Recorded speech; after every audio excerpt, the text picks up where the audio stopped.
Good morning student. आज हम कक्षा 10 के पाठ 4 पद्य खंड में कवि देव द्वारा लिखित कवित सवैये के प्रश्नों को समझेंगे। कवि देव का जन्म स्थान है इटावा।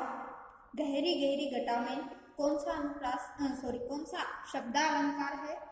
तो गहरी गहरी दो समान शब्द आए, समान अर्थ है, तो अनुप्रास अलंकार है। फिर श्री ब्रज, तो वस्तुनिष्ठ प्रश्न है 1 और 2। फिर नंबर 2 है अति लघुत्रात्मक प्रश्न। क्वेश्चन नंबर 3, श्री ब्रज दुल्हु की संज्ञा किसे प्रदान की गई? तो श्री ब्रज दुल्हा की संज्ञा श्री कृष्ण को प्रदान की गई। क्वेश्चन नंबर 4, रस की लालची और दासी कौन हो गई? तो रस की लालची और दासी नायिका की आंखें हो गई थी। जब श्री कृष्ण के प्रेम में इतना मुग्ध हो जाती है, वो इतना मगन हो जाती है कि मानो एक मधुमक्खी जैसे उस शहद पर जाकर चिपक जाती है, वैसे ही गोपियों की भी नायिका की भी आंखें हो जाती हैं। क्वेश्चन नंबर 5, शाम ने किसे झूला झूलने के लिए आमंत्रित किया? तो जब गोपी होती है, स्वप्न देख रही होती है, तो उसे लगता है कि मुझे शाम ने झूला झूलने के लिए आमंत्रित किया, तो शाम ने गोपी को झूला झूलने के लिए आमंत्रित किया। क्वेश्चन नंबर 6, नेत्रों को मधुमक्खी के समान क्यों बताया गया है? तो नेत्रों को मधुमक्खी के समान बताया गया है क्योंकि नायिका की आंखें श्री कृष्ण का जो अद्भुत रूप होता है उसको देखकर, श्री कृष्ण के अद्भुत रूप को देखकर वहां से उसकी आंखें हटाने को तैयार नहीं होती है, और वे वहां पर इस प्रकार चिपक गई जैसे कि मानो शहद पर मधुमक्खियों का जो जाल होता है या मधुमक्खियां जो होती है उनके जो पंख होते हैं वो उसमें फंसकर रह जाते हैं। उसी प्रकार से गोपी भी क्या होती है, जो नायिका होती है या गोपी होती है, वो भी क्या होती है, श्री कृष्ण के रूप में इस प्रकार से फंस जाती है कि मानो उस चक्रव्यूह से बाहर ही नहीं निकल पा रही है। नायिका के भाग, क्वेश्चन नंबर 7, नायिका के भाग क्यों सो गए? तो नायिका के भाग, तो क्या होता है कि जब गोपी सो रही होती है और श्री कृष्ण के रूप और उनके सानिध्य को वो क्या होती है, नींदों में पा रही होती है, अर्थात स्वप्न देख रही होती है, जैसे कि उनसे मिलन हो रहा है, वो उसे झूला झूलने के लिए आमंत्रित कर रहे हैं, उनके संग खेलने के लिए आमंत्रित कर रहे हैं।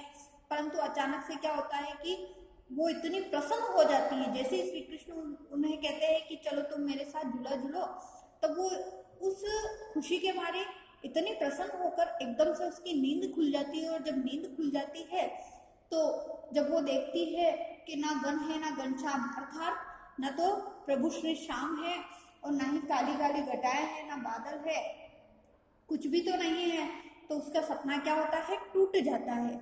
जब सपना टूट जाता है तो उसे ऐसा लगता है कि जैसे मेरी तो किस्मत ही खराब है, मेरे तो भाग ही, यानी कि मेरी तो किस्मत ही सो गई है।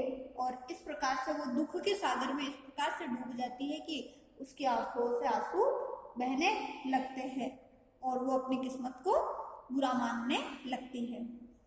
क्वेश्चन नंबर 1, जय जग मंदिर दीपक सुंदर से कवि का क्या तात्पर्य है? क्वेश्चन नंबर 1, जय जग मंदिर दीपक सुंदर से कवि का क्या तात्पर्य है? तो इस पंक्ति से कवि का तात्पर्य है कि संसार रूपी मंदिर, ठीक है, वो कौन है, श्री कृष्ण की रूप सुंदरता, जो भगवान श्री कृष्ण है ये संसार रूपी, और जो उनकी सुंदरता है वो क्या है, दीपक के समान फैली हुई है। और संसार इसी रूपी मंदिर, संसार रूपी मंदिर में क्या कर रहा है, श्री कृष्ण रूपी दीपक सदैव जगमगाते रहते हैं। तो सभी व्यक्ति जो होते हैं, इस संसार के सभी जो प्राणी होते हैं, वो श्री कृष्ण की आत्मा में ही निवास करते हैं, या तो स्वयं व्यक्ति श्री कृष्ण को समर्पित कर देता है, जिससे कि भगवान श्री कृष्ण क्या करते हैं, व्यक्तियों की आत्मा में, प्राणियों की आत्मा में समाहित हो जाते हैं। इसीलिए उन्हें संसार रूपी मंदिर का क्या कहा गया, दीपक, सुंदर दीपक कहा गया है। यानी कि ये संसार बहुत सुंदर है और सुंदर संसार में जो रोशनी फैली हुई है वो श्री कृष्ण के रूप की भांति, जैसे कि श्री कृष्ण का जो रूप है वो दीपक की भांति चमक रहा है, प्रकाश फैला रहा है। जिससे कि सभी व्यक्तियों की आत्मा में, प्राणियों में श्री कृष्ण का निवास है।